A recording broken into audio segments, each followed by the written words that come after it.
Hi, welcome to 5 Minutes of Torah with BI Rabbi. I'm Rabbi Adam Stein. So we're now in the Torah portion called Mishpatim, and this is after last week, which was Yitro.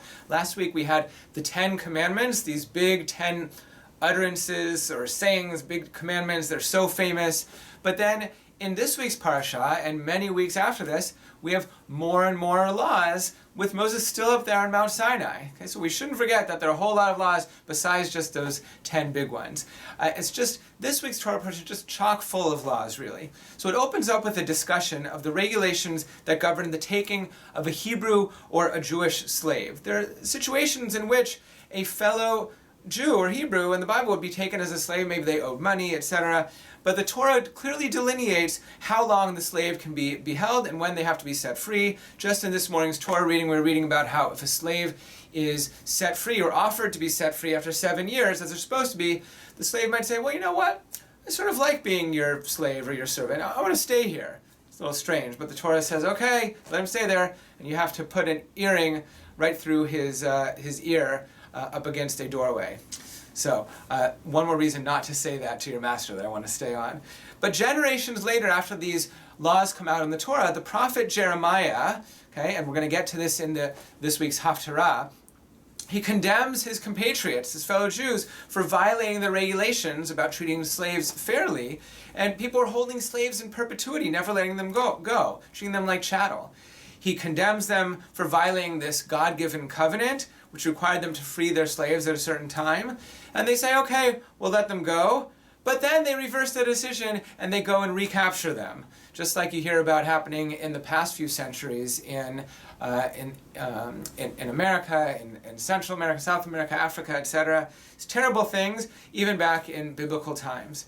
So Jeremiah, responding to this sinful behavior, he proclaims God's response. He says, you would not obey me and proclaim a release, each to his kinsmen and countrymen. Lo, gotta look at that up in Hebrew, I proclaim your release, God says, to the sword, to pestilence, and to famine, and I will make you a horror to all the nations of the earth. Wow. So Rabbi Mordechai Silverstein, a conservative rabbi in Jerusalem, he teaches about this teaching, this proclamation of Isaiah and this Haftarah.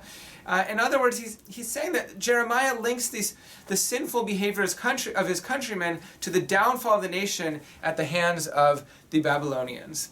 So there's a little teaching also from the Talmud, not the Babylonian Talmud that we always talk about, but the Jerusalem Talmud, that relates this interpretation of a verse from the Exodus story where God charged Moses and Aaron to confront both the children of Israel and Pharaoh.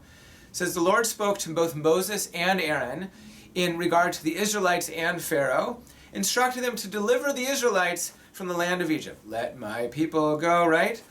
And with regards to what did God charge them, the Talmud asks? With regard to the freeing of the slaves. So a rabbi, Rabbi Eli,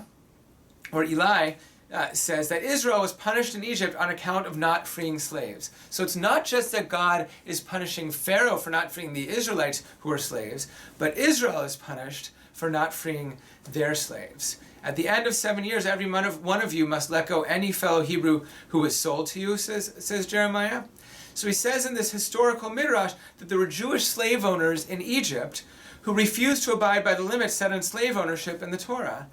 And this was this sin that accounted for the Israelites' bondage in Egypt. What a powerful thing. That we're not slaves in Egypt because of a bad Pharaoh, but we're actually slaves in Egypt to account for our sin of holding people slaves ourselves. So it's sort of a reminder to all of us that one sins against others will ultimately come back to haunt us.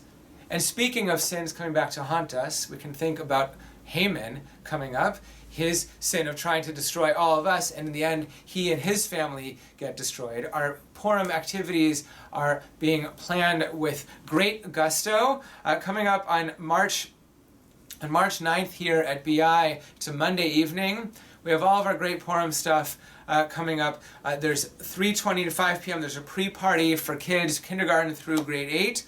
5:15 to 6, there's our Purim spiel for families. You have, this is a joint program. All of our Purim stuff is joint with Beth and with Harel this year. The two fellow conservative synagogues in the Lower Mainland, Beth Tikva from Richmond, Harel from West Vancouver. So the rabbis, I and Rabbi Blumen, Rabbi Infeld, and the rabbis from Harel and Beth Tikva will be dressing up in our futuristic outfits. We have a robot theme, okay? And you can see it on our flyer there, Back to the Purim Future. So we'll be doing a push spiel for the families, a little bit of chanting of the Megillah there. And then there's a free carnival from 6 to 7. Then the full Megillah reading will start at 7 p.m., a quick Mariv, and then Megillah, followed by our wonderful spiel that our congregants are putting together.